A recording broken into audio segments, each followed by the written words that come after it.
আসসালামু আলাইকুম গাইস। তো প্রবাস জীবনে নতুন সংসার শুরু করলাম, সবাই আমাদের জন্য দোয়া করবেন। তো রান্না বান্না করতেছি ফার্স্টে, জানি না রান্না বান্না কিরকম হবে। তরকারি রান্না এখনো হয় নাই, কেবল ভাত রান্না করলাম, এরপর তরকারি রান্না করব। জানি না কিরকম হবে, তবে যে রকমই হোক আমাদের সেই রকম ভাবে চালিয়ে নিতে হবে।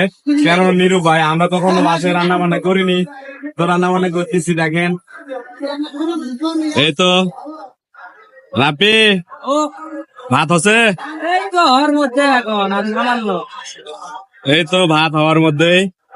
তো বাসমতি চাউলের ভাত আর কি।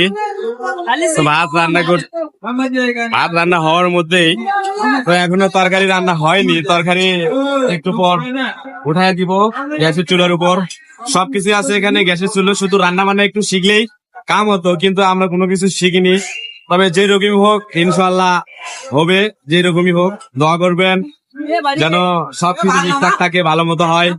সবাই ভালো থাকবেন, সুস্থ থাকবেন, তো আমাদের জন্য একটু দোয়া করবেন।